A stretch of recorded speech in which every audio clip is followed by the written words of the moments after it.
사도행전의 처음 9장에서는 초대교회의 역사 가운데 성령의 구원 사역이 대체로 유대인들에게 제한되어 나타나는 것을 볼 수 있습니다.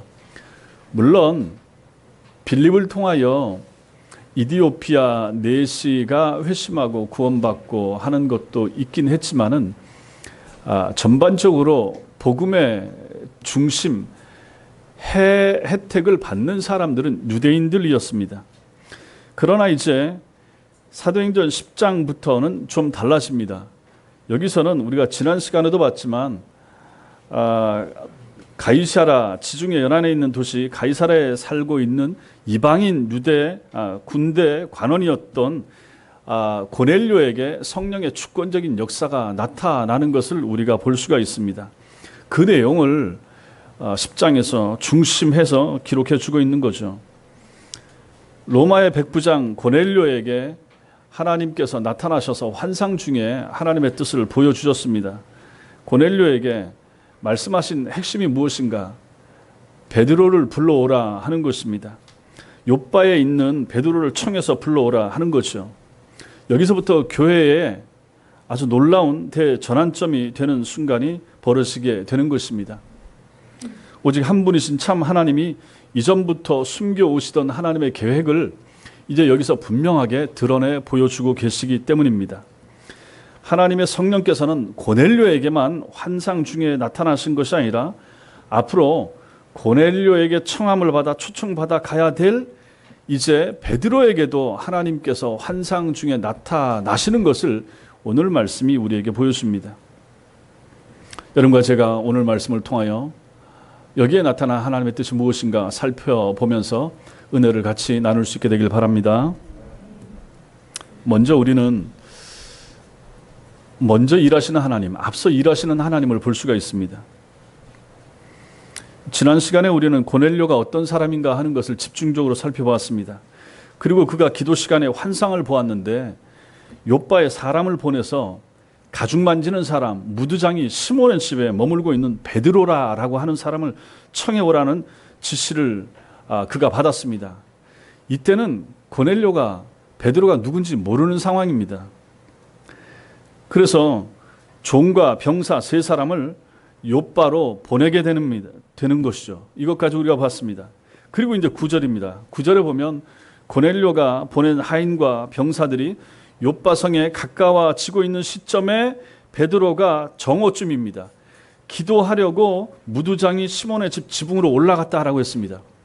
여러분들이 항상 성경을 보실 때 우리가 성경을 많이 읽으면 이런 사도행전 같은 것도 마찬가지로 늘 익숙해져 있어요. 그래서 전에 이미 읽었던 그 기억이 있기 때문에 이렇게 진행될 것이라 마음속에 다 알고 있잖아요. 그래서 쉽게 넘어가지만은 그러한 선입견을 내려놓고 처음 이 말씀을 대하는 것 같은 자세를 가지고 성경을 읽는 것이 필요합니다. 그래서 오늘 말씀도 마찬가지인 거죠. 그 무두장이 시몬의 집에 있구나. 여기서만 그치는 것이 아니라 이 집이 어떤 집이었고 여기 베드로가 갈 집이 원래는 아니었었는데 가죽 만지는 사람, 천대받고 멸시받는 사람, 인간 취급 못 받던 사람 집에 같은 유대인이긴 했지만 지금 베드로가 가 있는 거예요. 고침받은 죽었다가 살아난 다비다나 이런 사람들이 자기 집에 분명히 여기 계세요. 여기서 며칠 자고 가세요. 분명히 말했을 텐데도 불구하고 그 집들로 안 가고 이 집에 가 있는 거예요. 그리고 이 집에 가 있으면서도 지금 뭘 하고 있습니까? 기도 시간에 있어요. 3번 기도 시간에 그 중에 2번째 기도 시간을 지키려고 지금 옥상으로 올라가고 있는 베드로를 생각하시라 하는 얘기입니다. 당연히 의뢰이 저 사람은 기도하겠거니 의뢰이 기도하겠거니 이런 생각하지 마시고 남의 집에 가 있어요. 다른 환경이에요. 그 집에서 지금 기도하려고 가고 있는 것입니다. 그곳에서 베드로는 하늘이 열리는 환상을 봅니다. 그 하늘이 열리고 하늘에서부터 한 그릇이 내려오는 환상을 보게 되는 것입니다. 이 환상은 고넬료가 보낸 사람들이 도착하기 조금 앞서서 이 환상을 지금 보고 있는 거예요. 그러고 나서 보세요. 저 뒤에 보십시오. 17절. 베드로가 본 바 환상이 무슨 뜻인지 속으로 의아해하더니 이게 무슨 뜻이지? 지금 그 환상의 내용은 좀 이따 보겠지만은 그 환상을 보고 나서 이게 이제 황당해 하는 거예요. 왜 이런 환상을 하나님이 보여주셨지? 생각하고 있는데 마침 고넬료가 보낸 사람들이 찾아온 거예요. 시몬의 집을 찾아 문 밖에 서서 시몬의 집에 요빠 시몬의 집에 베드로가 묵고 있는데 이 집에 찾아온 거예요. 문 밖에 서서 불러 묻되 베드로라는 시몬이 여기 계십니까? 하거늘 19절에 베드로가 그 환상에 대해서 생각할 때에 성령께서 뭐라고 말씀하시는가? 두 사람이 너를 찾고 있으니까 내려가라. 의심하지 말고 함께 가라. 내가 그들을 보냈다. 이렇게 말씀하시는 것입니다. 그리고 나서 같이 가게 되는 것입니다. 24절에 이튿날 가이사랴에 들어가니 고넬료가 하고 이렇게 이어지는 거죠. 이런 장면을 통해서 우리가 생각하게 되는 것이 무엇입니까? 하나님의 일하시는 방식을 볼 수가 있는 거죠. 하나님이 어떤 식으로 일하시는가? 하나님께서는 하늘에서 당신이 직접 인간에게 복음을 전하시는 것이 아닙니다. 예수 믿어라. 하나님이 직접 이렇게 말씀하지 않더라 하는 것입니다. 천사를 동원하시죠. 그리고 환상을 이용하시는 거죠. 그리고 직접적인 도구로는 누구를 씁니까? 사람을 사용하시는 거예요. 하나님께서 예수를 믿게 하는데 하늘에서 환상 중에 꿈 가운데 너 예수 믿어, 너 교회 가, 너 열린문 교회 가 이렇게 말씀하지 않더라 하는 것입니다. 환경을 하나님이 만드시고 형편을 조성하시고 그리고 주변에 있는 사람, 모르는 사람의 전도지, 아는 사람의 인도를 통하여 하나님께서 일을 하시더라 하는 것입니다. 그리고 하나님께서 일하는데 항상 성도보다 먼저 일을 하십니다. 하나님은 사람이 준비하지 못한 것을 준비할 수가 없죠. 하나님이 미리 준비하셔서 일을 하십니다. 따라서 성도들은 하나님의 지시와 인도하심을 따라서 나아가기만 하면 되는 거예요. 그러면 순종하게 되는 거예요. 고넬료한테 이렇게 말하니까 고넬료가 가면 되는 거예요. 베드로한테 이렇게 말씀하시고 내려가라. 그 사람 의심하지 마라. 만나라. 그 사람 따라가라. 하나님이 지시하시니까 하는 거예요. 오늘날은 이런 환상이 없잖아요. 오늘날은 우리 귀에 말씀하지 않잖아요. 오늘날은 뭘 통해서 말씀하십니까? 설교를 통해서 하시는 거예요. 오늘날은 성경을 통해서 말씀하시는 거예요. 여러분 손에 들려있는 성경을 가지고 내 귀에 들리는 설교 말씀을 가지고 하나님께서는 말씀하시는 거예요. 아우 옛날처럼 천사 통해서 옛날처럼 환상 중에 만나주시면 좋겠습니다. 이 생각할 필요 없다는 얘기입니다. 성경이 많은 사람들 손에 들려지기 전에 목사들이 많이 없던 때에 그 시절에는 그렇게 역사하셨지만 지금은 하나님께서 이렇게 역사하신다 하는 거죠. 모세를 보십시오. 하나님께서 처음 그에게 나타나셔서 애굽에서 신음하고 있는 이스라엘 백성들을 건져내라라고 하셨을 때 처음에 순종하지 않았지 않습니까? 모세에게는 애굽의 왕 바로의 손에서 이스라엘 백성들을 건져낼 만한 능력이나 수단이나 용기 이런 거 하나도 없는 상황. 그때 그랬죠. 80 노인 아닙니까? 왕국에 있던 40년, 잘 나가던 40년, 도망쳐서 이제 광야로 가서 양치기 하던 나이든 늙은 80세의 노인이 그 왕 앞에 어찌 간단 말입니까? 말이 안 되는 거죠. 그래서 난 못합니다 라고 말했죠. 그러나 하나님께서 그에게 강권하셔서 결국은 하게 했죠. 말도 못합니다. 네 형 아론이 있으니까 데려가라. 그렇게 해서 하나님이 보냈습니다. 보냈을 때 어떻게 됩니까? 순종했을 때 말도 안 되는 일이 나타나잖아요. 10번의 기적이 나타나고 홍해를 가르고 그리고 200만 300만에 이르는 이스라엘 백성들을 마침내 데리고 나가는 거 아닙니까? 그리고 40년 광야 행진도 마찬가지인 거죠. 모세 힘으로 한 게 아니잖아요. 누가 했습니까? 하나님이 하시더라 하는 거죠. 모세는 뭐만 하면 됩니까? 순종만 하면 되는 거예요. 앞장서는 것만 하면 되는 거예요. 지팡이 내밀라 그러면 그것만 하면 되는 거예요. 자기가 바닷물을 가르려고 애쓸 필요가 없는 거예요. 자기가 반석을 쳐서 물을 내야 되겠다 할 필요가 없는 거예요. 생각할 필요가 없어요. 그냥 하나님의 조그만 지시 하나만 하라 그러면 하나만 하면 되는 거예요. 한 발짝만 내밀라 그러면 그것만 하면 되는 거예요. 그건 어렵지 않거든요. 순종하기만 하면 되는 거예요. 나머지는 누가 합니까? 하나님이 하시는 거거든요. 이것이 바로 하나님의 일하시는 방식이라 하는 것입니다. 그래서 모세는 신명기 1장 30절에서 이렇게 말합니다. 너희보다 먼저 가시는 너희 하나님 여호와께서 애굽에서 너희를 위하여 너희 목전에서 모든 일을 행하신 것 같이 이제도 너희를 위하여 싸우실 것이며, 이걸 체험했잖아요. 먼저 가시는 하나님, 먼저 일하시는 하나님, 이 하나님을 체험한 거죠. 33절에도 그는 너희보다 먼저 그 길을 가시며 장막 칠 곳을 찾으시고 밤에는 불로 낮에는 구름으로 너희가 갈 길을 지시하신 자신이라, 이렇게 말씀합니다. 모세가 백성들의 먹을 것과 마실 것을 준비했습니까? 아니잖아요. 누가 합니까? 하나님이 하신다. 이렇게 말씀합니다. 모세가 전염병을 막아줍니까? 모세가 적들의 침략을 대비해서 뭐 준비해야 됩니까? 아니잖아요. 누가 합니까? 하나님이 하시는 거예요. 그들의 창조자요 인도자이신 하나님께서 알아서 하실 일이라 하는 것입니다. 이것은 모세 때로부터 3,500년이 지난 오늘날 우리에게도 그대로 적용되는 말씀이 되는 것입니다.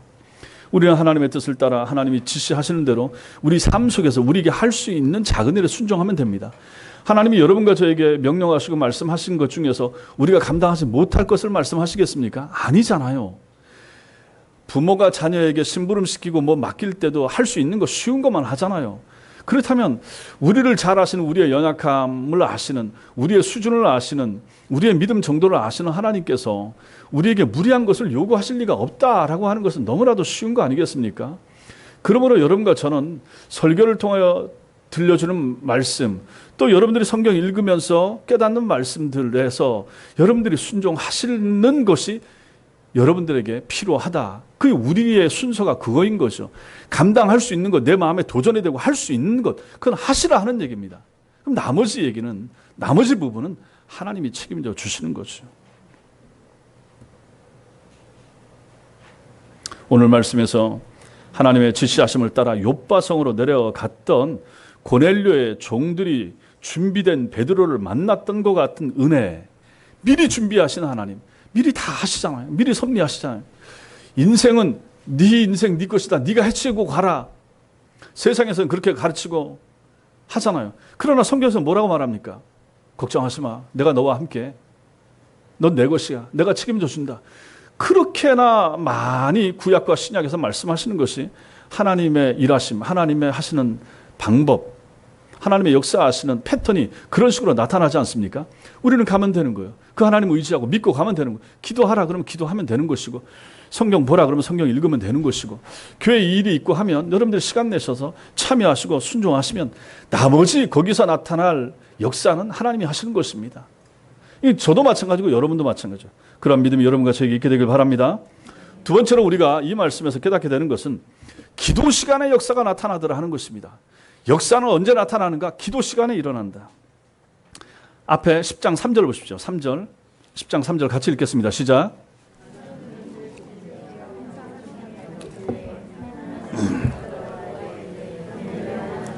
그 위에 2절을 보면 고넬료에 대해서 말하기를 그가 하나님을 경외하고 백성을 많이 구시하고 하나님께 항상 기도하더니 이렇게 말씀하고 있습니다.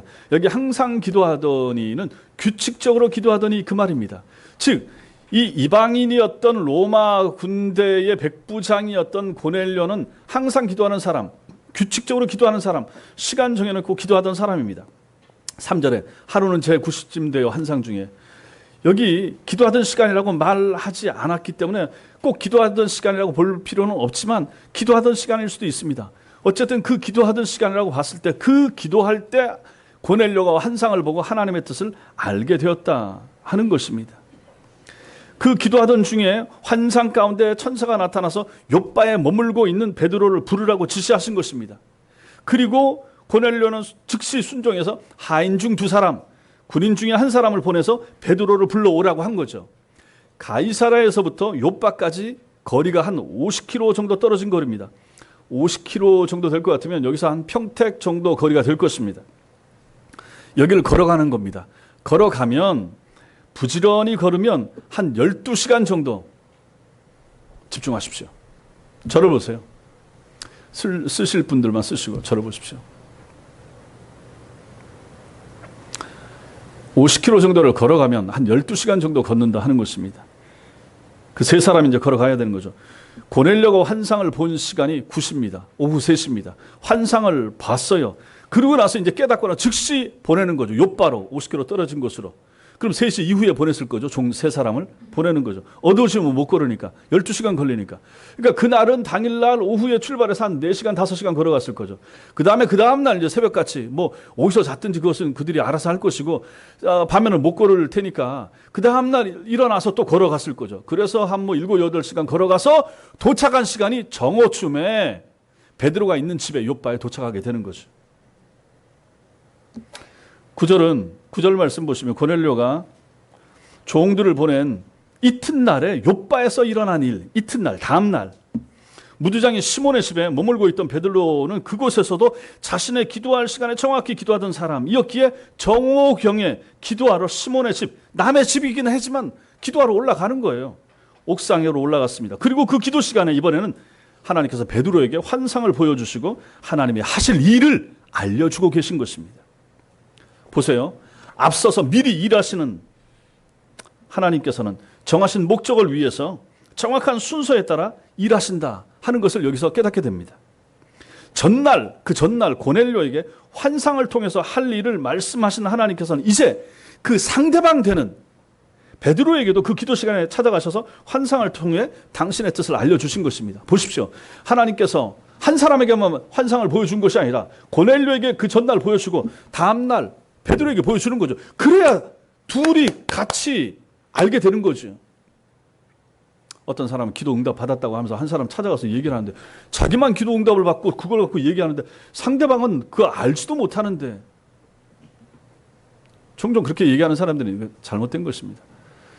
마음이 같이 감동이 되고 같이 은혜가 되고 같이 동의가 돼야 그게 하나님께서 하시는 일의 모양이 되는 거죠. 여기서 하나님께서 환상을 보여줄 때도 지금 이런 식으로 하시더라 하는 것을 여기서 우리가 볼 수가 있습니다. 하나님께서는 경건한 두 사람, 하나님께만 소망을 두고 살던 두 사람, 기도 시간을 정해놓고 규칙적으로 기도하던 두 사람에게 찾아가셔서 당신의 일을 보여주고 계신 것입니다. 당시에 많은 유대인들은 율법적으로 그들의 종교적 의무만을 다하기 위해서 하루에 일정 시간을 정해놓고 기도를 했지만 그 기도는 형식적인 기도, 사람들에게 보이기 위한 기도, 장터에 가서 손 들고 나 이렇게 기도합니다 하고 소리 내서 하늘을 향해서 하는 기도, 외식적인 기도, 바리새인들이 하던 기도가 그런 기도였습니다. 그러나 고넬료는 달랐습니다. 우리는 주님에게서 기도의 본을 배워서 마음과 정성이 담긴 기도를 드리는 베드로의 모습을 여기서 보는 것입니다. 당연히 베드로는 다르죠. 바리새인들하고 기도하는 모양이 다른 거죠. 우리 주님께로부터 그렇게 안 배웠거든요. 하나님은 기도하는 사람을 통해서 당신의 일을 진행하시는 것입니다. 하나님은 기도 시간에 계획하신 당신의 일을 기도하는 사람에게 보여주시고 그로 하여금 그 일을 감당할 수 있도록 역사하시는 분이십니다. 실제로 기도할 때 역사가 나타나고 기도 시간에 우리는 하나님의 마음을 알 수가 있고 여러분들도 그런 기도 체험 있지 않습니까? 기도할 때 마음이 뜨거워지고 기도할 때 하나님의 마음을 알게 되고 기도할 때 내가 잘못 생각한 것을 고치게 되고 기도할 때 내 옛날에 지었던 죄가 생각나기도 하고 기도할 때 내가 앞으로 하고 싶은 일도 생각나기도 하고 기도할 때 내 마음에 주를 위해서 하고 싶은 일들도 생각나는 것, 결단하는 것, 그 얼마나 많은 순간이 그 기도할 때 그런 생각들이 납니까? 열왕기하 20장에 보면 남유다의 히스기야 왕이 병들어 죽게 된 이야기가 나옵니다. 하나님의 보냄을 받은 선지자 이사야가 하나님께로부터 보냄을 받아서 히스기야에게 메시지 전해라. 히스기야에 가서 이렇게 말합니다. 네가 죽을 것이다. 너 이제 죽는다. 집 정리해라. 죽을 준비해라. 이렇게 메시지를 전해줍니다. 그리고 그 메시지 전하고 히스기야 왕 앞에서 이사야가 떠나서 돌아 나옵니다. 그러자 그 말을 들은 즉시 히스기야가 얼굴을 벽으로 향하여 엎드려서 하나님께 기도합니다. 통곡하면서 기도합니다. 하나님 아버지 날 도와주세요. 내가 잘못했습니다. 하면서 하나님 그래도 내가 잘한 것도 있지 않습니까? 옛날에 이거 잘했고 이거 잘했고 하나님 이 내가 잘한 것들을 좀 생각해 주옵소서 기억해 주옵소서 하면서 펑펑펑펑 울면서 그렇게 회개하면서 하나님 앞에 간절히 기도합니다. 그러자 이사야가 하나님 앞에 메시지 받아서 히스기야에게 메시지 전해주고 돌아가던 이사야가 왕궁을 채 벗어나기도 전에 다시 하나님의 말씀이 그 사람한테 임합니다. 지금 걸어서 왕궁을 나가고 있는 도중에 하늘로부터 메시지가 이사야에게 임하는 거죠. 그리고 돌아가서 히스기야에게 말하라. 이렇게 말합니다. 하나님이 너의 기도를 들으셨다. 그리고 내 눈물을 내가 보았다. 네 생명 15년 동안 내가 더 연장시켜 주마. 이 메시지를 가지고 하나님께서 이사야에게 다시 준 거예요. 나가다가 이사야가 다시 돌아가서 이 메시지를 히스기야 왕에게 전해주고 있는 내용이 열왕기하 20장에 나오는 것입니다. 진심과 정성이 담긴 기도 시간에 일어난 일이었던 것입니다. 기도할 때 하나님의 응답은 그렇게 빨리, 그토록 일찍 임하는 것을 우리는 거기서 볼 수가 있는 것입니다. 우리의 기도 시간에 어떤 일이 일어날지 우리는 다 알 수가 없지 않습니까? 그러므로 기도하는 것이 얼마나 중요합니까? 우리 말씀 한 군데 찾아보겠습니다. 다니엘서 9장입니다. 다니엘서 9장 성경 중간쯤 펴시고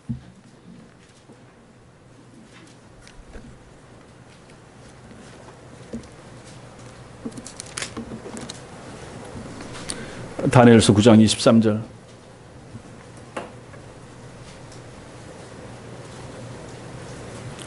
다니엘서 9장 23절.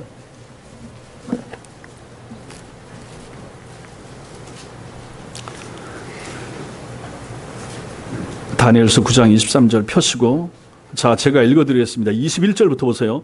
곧 내가 기도할 때에, 다니엘이 기도합니다. 곧 내가 기도할 때 이전에 환상 중에 본 그 사람 가브리엘이 천사입니다. 천사가 빨리 날아서 저녁 제사를 드릴 때쯤에 내게 이르더니, 하늘로부터 천사가 지금 오는 거예요.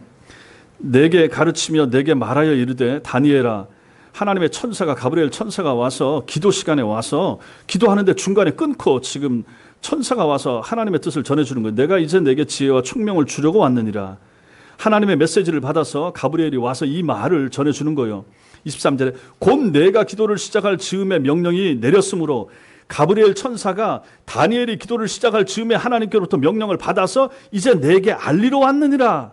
너는 크게 은총을 입은 자라. 이렇게 말합니다. 보십시오.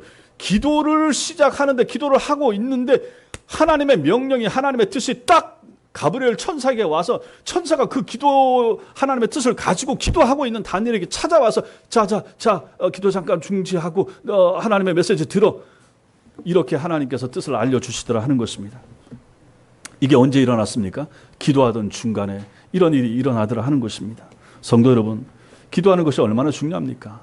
기도할 때 급하면 하나님께서 그 기도하던 도중에도 이렇게 찾아오시고 은혜를 주시고 응답하시는 일이 일어나지 않습니까? 내가 지금 여기서 기도하면, 우리의 여기서 기도하면, 여러분과 제가 여기서 금요일 날 기도하고 기도할 때 그 기도의 응답이 미얀마에 임하고, 그 기도의 응답이 말레이시아까지 나타나며, 그 기도의 응답이 인도에 임한다를 우리는 믿지 않습니까? 그런 역사가 나타나지 않습니까? 그러므로 우리가 기도해야지요. 기도 시간에 일하시는 하나님을 우리가 체험하면서, 그러면 여러분과 제가 이걸 믿으면 어떻게 될까요? 기도 시간을 많이 늘리고 싶지 않겠습니까? 기도하러 자주 나오고 싶지 않겠습니까? 교회를 못 오면 집에서라도 시간을 정해놓고 기도하고 싶지 않겠습니까? 뉴스를 보십니까? 뭘 들으십니까? 안 좋은 얘기 들으십니까? 그럼 어떻게 해야 되겠습니까? 기도하는 거죠. 우리 눈에 보이고 귀에 들리는 거 전부 다 기도 제목으로 바꿀 수 있는 사람들이, 위대한 하나님의 백성들, 여러분과 저 아닙니까? 그 많은 소식들을 들으면서도 왜 기도 안 하십니까? 교인들의 얘기를 들으면서 기도해야 되는 거죠. 그래서 자주 말씀드리죠. 살피시라. 옆에 살펴야 됩니다. 혼자 신앙생활 하는 거 없습니다. 그거 교회 아닙니다. 가족 단위로, 그리고 교회 단위로 하나님을 섬기는 것입니다. 교회는 공동체입니다. 철저하게 잊지 마십시오. 천당 가면 가족 개념 없어진다고 제가 누누이 말씀드렸죠. 가족 없습니다. 천당 가면 전부 다 하나님 앞에서 천사와 같은 존재로서 같이 지내게 될 것이며, 땅에 사는 동안, 육체를 입고 있는 동안에 아내고 남편이고 자식이고 부모 관계가 되는 것이지, 하나님 나라 가면 그런 개념이 없어지는 거죠. 그러므로 이 땅에 있는 우리 옆에 있는 우리 아이들, 우리 부모님들 전부 다 가족이고 형제고, 그러므로 그분들에 대한 관심과 신경 쓰는 것, 그리고 그들을 위하여 기도하는 것, 얼마나 중요하고 필요한가 하는 것을 보게 되는 것입니다. 그렇게 기도할 때 하나님의 역사가 나타나는 거예요. 기도 시간에 하나님이 일하신다. 하나님은 기도하는 사람을 통해서만 당신의 일을 진행하시고 하나님의 교회를 세워나가신다. 그러므로 기도하는 일꾼들이 교회에 있을 때 얼마나 중요합니까? 그래서 가끔 교회에 있을 때, 교회에 기도하러 오시는 분들 보면 참 감사하죠. 가슴이 뜨겁죠. 그런 분들의 그러한 기도 때문에 교회가 든든히 서는 거예요. 비 오는 날에도 불구하고 새벽에 기도하러 오는 분들 참 감사한 거죠. 금요 기도 시간에 여러분들이 밴드를 통하여 여기 오시는 분과 또 집에서 기도하시는 분들 합쳐서 한 15가정이 기도에 동참한다. 참 감사한 일인 것이죠. 기도하셔야 됩니다. 기도하셔야 됩니다. 기도 안 해도 괜찮을 성도가 누가 있겠습니까? 기도 제목이 다 있으면서도 기도는 왜 안 하십니까? 하셔야 됩니다. 기도하셔야 됩니다. 성경에서 이렇게 기도 시간에 이런 역사가 나타난다고, 아니 이게 성경의 일만 이렇습니까? 이게 고넬료와 이게 베드로에게만 해당됩니까? 우리에게도 해당되는 거예요. 우리에게도 이런 역사가 필요하잖아요. 자식들이 멀리 있잖아요. 뚝뚝 떨어져 있잖아요. 신앙생활 하는 사람도 있겠지만 안 하는 사람도 있고, 그런 사람들을 위한 기도가 다 필요하잖아요. 기도하시기 바랍니다. 기도 시간에 나타난 역사를 생각하시면서 기도하는 일에 열심을 내시는 여러분과 제가 되시기 바랍니다. 우리가 오늘 이 말씀에서 세 번째로 보게 되는 것은 영적으로 허기진 사람들의 모습을 봐야 됩니다. 10절 말씀을 보시면 그가 시장하여 먹고자 하매, 그가 누굽니까? 베드로입니다. 베드로가 배고파요. 시장하여 먹고자 하매, 배가 고팠고, 그래서 시몬의 이 가족 사람들이 음식을 준비하는 시점에 옥상 올라가서 기도하다가 환상을 보는 것입니다. 여기 시장하여라는 단어가 신약 성경에서 여기밖에 안 나옵니다. 아주 독특한 단어인 거죠. 당시 유대인들 보니까 그 식사를 하루에 2번 정도 했다고 합니다. 오전 10시경에 그리고 저녁 6시경에 2차례 식사를 했다고 합니다. 그렇다면 지금 이 정오 시간이니까 이때는 식사할 때가 아닌 거죠. 그런데 지금 본문에 보니까 배경이 사람들이 식사를 준비하는 것으로 봐서 이때까지 베드로가 이 아침도 첫 번째 식사도 10시경에 하는 식사도 못했을 가능성이 있다. 그 집 식구들이 어떤 상황이 있었는지 모르겠는데 하여튼 못했을 것입니다. 못했던 일이 있어서 배가 고픈 거예요. 시장하다. 매우 허기진 상태입니다. 허기진 상태. 왜 하나님께서는 신약에서 유일하게 시장하다라고 하는 단어가 이곳에 들어갈 정도로 배가 고픈, 매우 배가 고픈 상태에, 허기진 상태의 베드로에게 이방인을 향한, 고넬료를 향한 복음 전도의 메시지가 담긴 환상을 보게 하셨는가? 이것을 우리가 주목할 필요가 있는 것입니다. 거기에는 분명한 영적인 의미가 담겨 있겠죠. 그것은 베드로에게 환상이 보여줬던 그 시기가 곧 복음을 듣지 못한 이방인들이 영적으로 굶주리고 있던 시기, 그래서 그들의 영혼을 소생시킬 수 있는 생명의 양식, 곧 복음을 전해주지 않으면 안 되는 시기라 하는 것을 가르쳐주기 위해서 배가 고픈 베드로에게 잡아먹는 환상을 하나님께서 보여주신 것으로 우리는 충분히 생각할 수 있는 것입니다. 이방인들, 고넬료를 포함한 이방인들, 육신의 양식은 잘 먹는데 영적으로 굶주려 있는 거죠. 복음을 모르니까, 참 예수를 모르니까 그 사람들은 전부 다 배고픈 사람들입니다. 영적으로 전부 다 굶주린 사람들이에요. 베드로야, 배고프지? 넌 육신의 배가 고프지? 환상을 보여줘. 이 사람들을 봐라. 잡아먹어라. 저 사람들은 영적으로 배가 고프다. 저들은 영적으로 예수가 고프다. 저들은 영적으로 예수를 알아야 된다. 영혼이 배고픈 사람들이다. 너는 육신의 배가 고프지? 영혼이 배고픈 사람들을 향해 나아가라 라는 메시지를 하나님께서는 여기서 주고 계신 것입니다. 베드로가 환상을 보았던 그 시기는 오랜 시간 복음을 알지 못하고 듣지 못한 채 죽어가던 이방인들의 영적 굶주림이 극에 달한 시점이었습니다. 바로 이런 시기에 하나님께서는 마치 호렙산 떨기나무 타지 않는 불꽃 가운데 모세를 만나 애굽에서 노예 생활하며 고통 가운데 부르짖던 하나님의 백성, 이스라엘 백성들이 애굽에서 너무 힘들고 어려우니까 고함치고 살려주세요 하던 소리가 하나님께 닿았던 그 시점 아닙니까? 그 시점에 하나님께서 모세를 부르셔서 가라라고 말씀하셨던 것처럼 지금 복음을 듣지 못했던 이방인들이 영적으로 허기져 있는 그 상태에 하나님께서 베드로를 부르셔서 베드로에게 그들을 위하여 복음을 전하면서 가라라고 하는 메시지를 주는 것으로 우리는 해석할 수가 있는 것입니다. 그 첫 번째 혜택을 받은 사람이 누굽니까? 바로 고넬료와 그 가족들이었던 것입니다.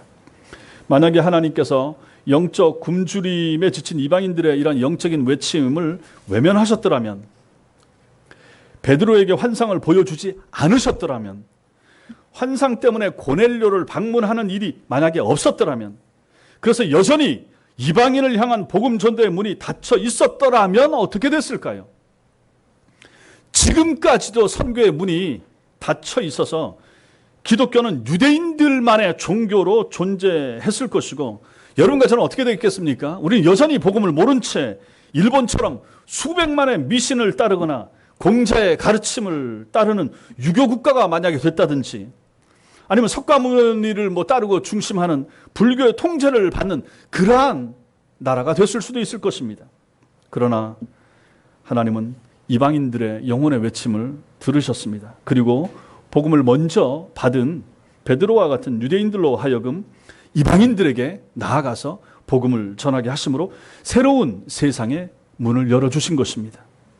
베드로가 열어놓은 이방 전도의 문, 이방 전도의 길을 사도행전 13장부터 본격적으로 이제 등장하게 될 사도 바울이 더욱더 탄탄하게 그 기초를 놓게 되는 것을 우리는 이제 앞으로 보게 될 것입니다.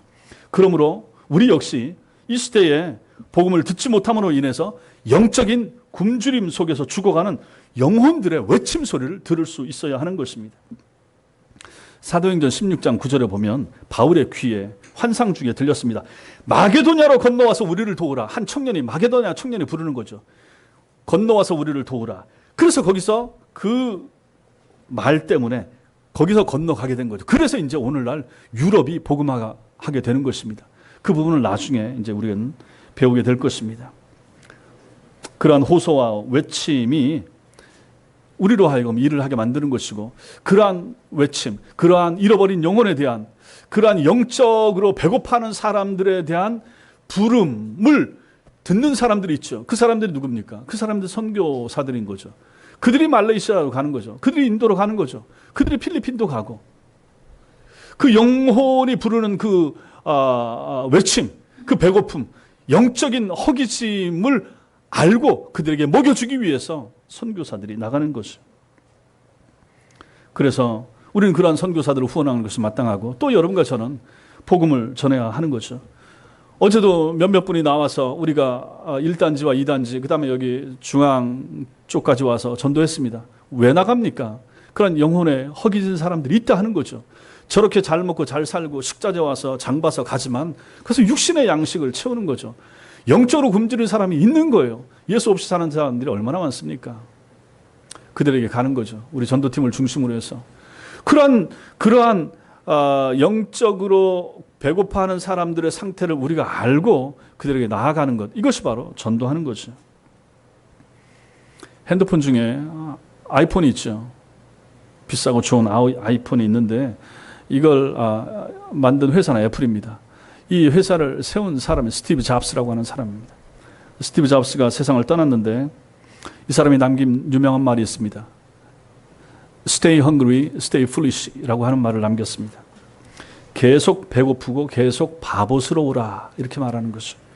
그 사람들은 자기 일을 위해서 늘 갈급해하고 만족하지 말고 늘 또 배고파하고 늘 갈급해하고 늘 열심을 내고 또 다른 데 도전하고. 그러니까 stay hungry, 배고픈, 배 부르면 뭐 일 안 하고 싶잖아요.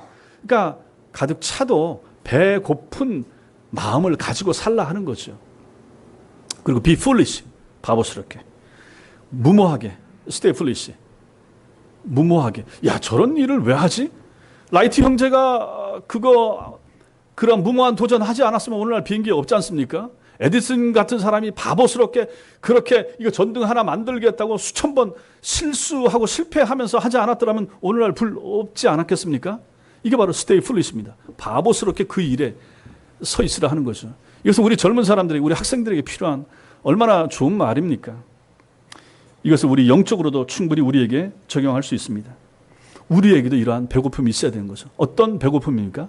Stay hungry, 잃어버린 영혼들을 향하여, 예수 모르는 사람들을 향하여 전도해야 됩니다. 교회가 존재하는 이유, 전도하는 것입니다.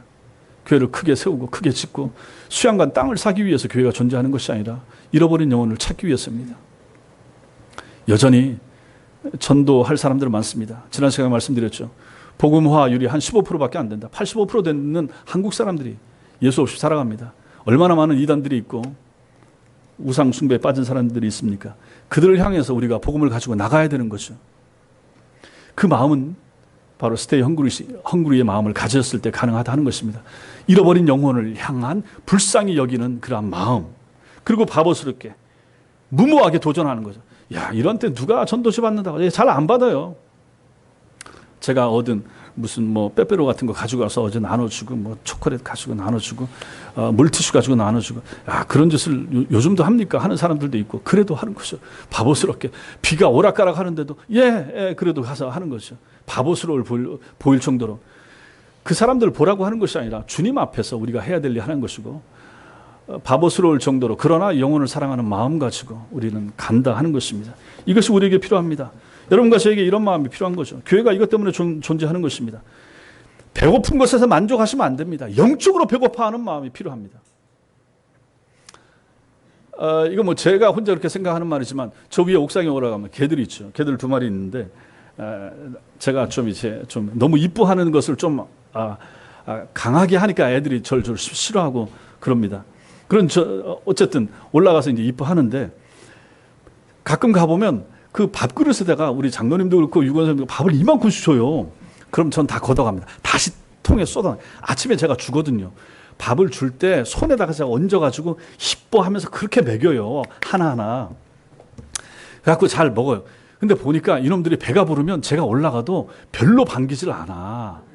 배가 부르면 늘어져가지고 그 다음에 또 작은 놈은 가까이 오는데 좀 큰 놈은 멀찍이 서가지고 그냥 대면대면하게 이렇게 보는 거 주인을. 저것들이 배가 안 고프니까. 그래서 제가 밥을 다 걷어서 안 주는 거예요. 배가 고파야 밥 주는 주인을 꼬리를 치고 가까이 오고 살랑살랑 하더란 얘기예요. 이게 영적으로도 마찬가지야. 여러분과 제가 배가 부르면 등 따시고 배 부르면 에이 교회는 왜 가? 비 오면 아이고 다음 주에 가지. 아이고 코로나 아이고 그냥 집에서 다 그런 건 아닌데 이제 근데 교인들 가운데 그렇게 다른 교회들도 들어보면 아이고 뭘 가냐 영상으로 그냥 집에서 하지 뭐 대충 그렇게 이제 점점 되는 거예요. 이런 시대에. 그래서 하나님께서 여러분과 저로 하여금 많이 안 주는 것일 수도 있어요.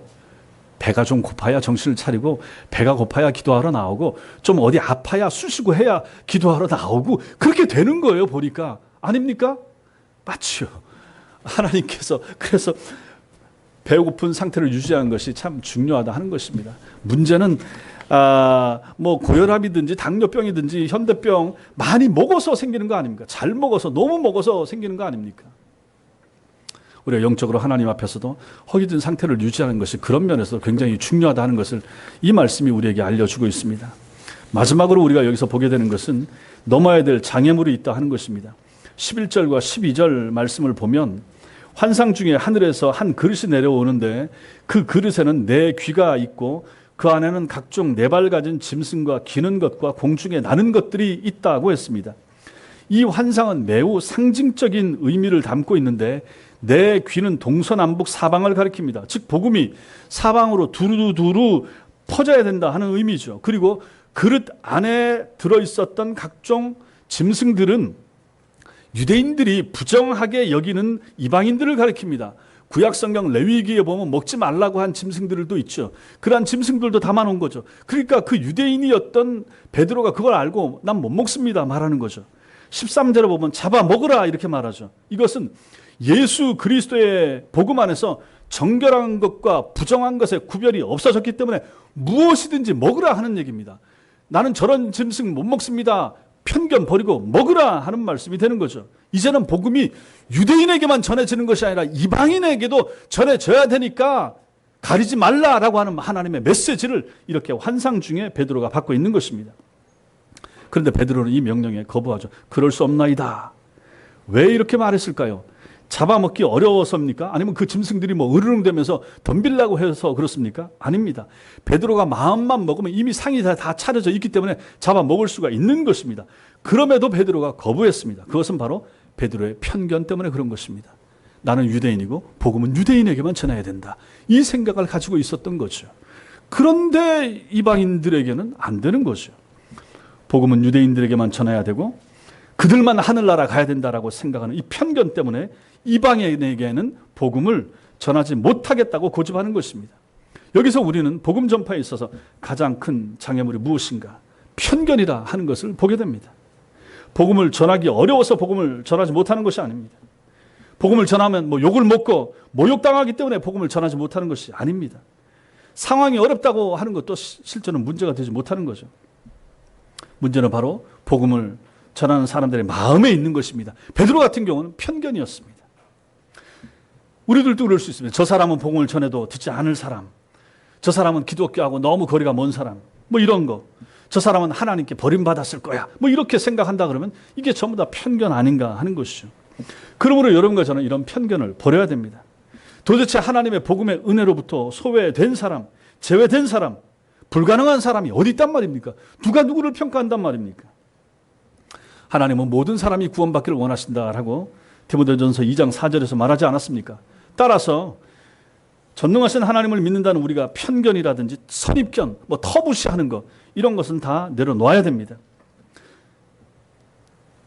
요나 같은 경우도 마찬가지 아니었습니까? 편견을 가지고 있었는데 주님이 그것을 막지 않았습니까?